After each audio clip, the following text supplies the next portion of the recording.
Claire Weisis coming to you from Holmes Hall to talk about ambiguity in Jan Morris's conundrum.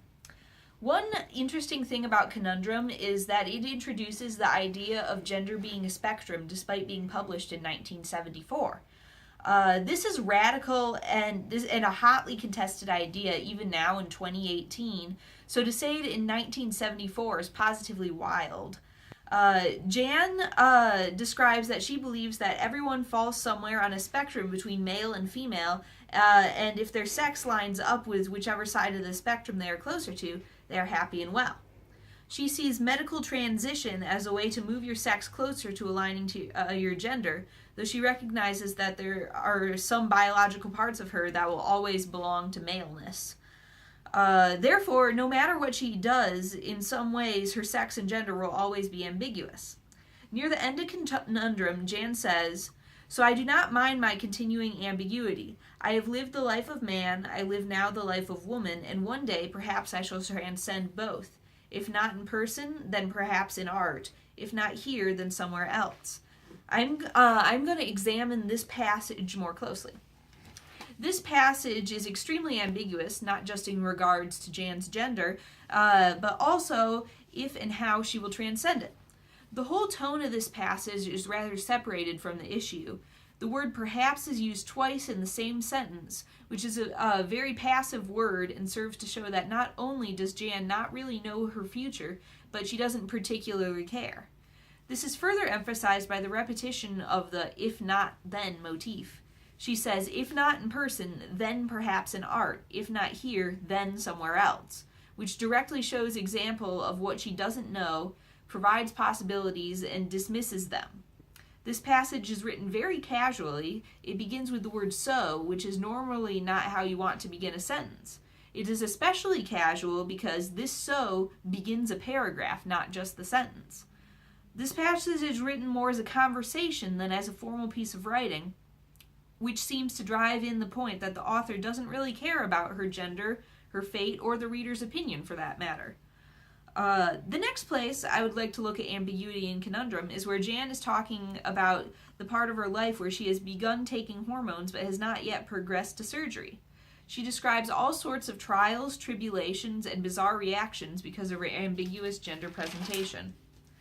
Some people are direct with her, some edge around it, and some don't care. This begs the question, what should a person do when dealing with someone of ambiguous gender? Is there a polite way to receive an answer, or is merely questioning someone else's gender wrong? Judging by Jan's reactions and commentary, it is best when her preferred gender is correctly assumed, but it is not bad when people directly address the issue. Jan makes the people who edge around it, such as the Frenchman who ask, "Where is your wife, your husband, is it?" seem nosy and lecherous, while people who assume her to be a male, while she doesn't paint a negative portrait of them, she certainly doesn't enjoy it when she is assumed to be male. Another interesting thing to note is when she is in this ambiguous state, she seems to enjoy, or at least more happily tolerate, when she experiences negative things because she is assumed to be a woman. There are several instances, such as when a Fijian taxi driver puts his hand on her knee, or when a London taxi driver suddenly kissed her, where, while these things may not have been her favorite things to happen to her, they also served as affirmation that she was a woman, so they had a slight ring of positivity to them. She goes on to illustrate that now that she has both lived as a man and as a woman, she can testify to how preposterous any disparity between the treatment of men and women is, but I still can't help but believe that to some degree she enjoyed or at least appreciated being treated as lesser or objectified because it served as confirmation of what she has believed since she first had that realization under the piano, that she's a woman. I don't criticize or blame her for it either. In fact, I think that is incredibly logical. For a very long time, she has desired to be a woman and experience what women experience. It makes sense that she would be happy to receive any attention like that, even if in some ways it was negative. Especially when she is in her ambiguous state between sexes and is less commonly assumed to be female, an interaction like this could almost bizarrely considered a treat because she gets to experience it so infrequently. Anyway, to sum things up, in Conundrum by Jan Morris, Morris tells the story of her life much of which was spent in gender ambiguity. While she is pretty ambivalent about her gender and life going forward, the past up to this point she has enjoyed when people have treated her as a woman, even if that meant being treated poorly.